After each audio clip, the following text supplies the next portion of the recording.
Welcome to Jayanthi's kitchen. ನಾನಿವತ್ತು ರುಚಿಕರವಾದ ಆರೋಗ್ಯಕರವಾದ ಪೀನಟ್ ಸಲಾಡ್ ಮಾಡ್ತಾಯಿದ್ದೀನಿ. ಹೇಗೆ ಮಾಡೋದು ಅಂತ ನೋಡೋಣ. ಇದಂತೂ ಮಕ್ಕಳಿಗೆ ತುಂಬಾ ಒಳ್ಳೆಯದು ಈ ಫುಡ್ಡು. ಹಸಿ ಕಡಲೆ ಬೀಜನ ರಾತ್ರಿ ನೆನೆಸ್ಕೊಂಡಿದ್ದೀನಿ. ನಾನು ಬೆಳಗ್ಗೆ ಸಲಾಡ್ ಮಾಡ್ತಾಯಿದ್ದೀನಿ. ಹಸಿ ಕಡಲೆಕಾಯಿ ಬೀಜದಲ್ಲೂ ಈ ಸಲಾಡನ್ನ ಮಾಡ್ಕೋಬೋದು. ಅದು ತುಂಬಾ ರುಚಿಯಾಗಿ. ಈಗ ನಾವು ನೆನೆಸಿಟ್ಕೊಂಡಿರೋ ಕಡಲೆ ಬೀಜನೆಲ್ಲ ಒಂದು ಬಟ್ಲಿಗೆ ಸೇರಿಸ್ಕೊತಾ ಇದ್ದೀನಿ. ಮತ್ತು 1 ಕಪ್ಪಷ್ಟು ಸ್ವೀಟ್ ಕಾರ್ನ್ನ ಸೇರಿಸ್ಕೊತಾ ಇದ್ದೀನಿ. ನಾನು ಇದನ್ನು ಯಾವುದನ್ನು ಬೇಯಿಸ್ಕೊಂಡಿಲ್ಲ, ಫ್ರೆಶ್ದಾಗೆ ಸೇರಿಸ್ತಾ ಇದ್ದೀನಿ.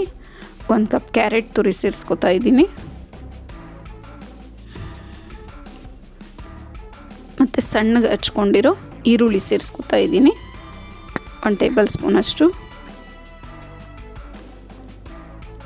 ಮತ್ತು 1-2 ಟೇಬಲ್ ಸ್ಪೂನಷ್ಟು ಕೊತ್ತಂಬರಿ ಸೊಪ್ಪು, ಅರ್ಧ ಟೇಬಲ್ ಸ್ಪೂನ್ ಚಾಟ್ ಮಸಾಲೆ, ರುಚಿಗೆ ತಕ್ಕಷ್ಟು ಉಪ್ಪು, 1/4 ಟೇಬಲ್ ಸ್ಪೂನಷ್ಟು ಪೆಪ್ಪರ್ ಪುಡಿ ಸೇರಿಸ್ಕೊತಾ ಇದ್ದೀನಿ. ಇದರ ಬದಲಾಗಿ ನಾವು chilli powder ಸೇರಿಸ್ಕೋಬೋದು.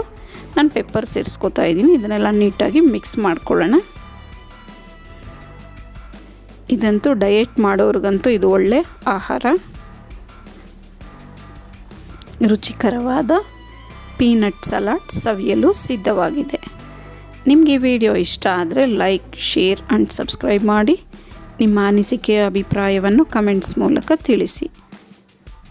Thank you for watching.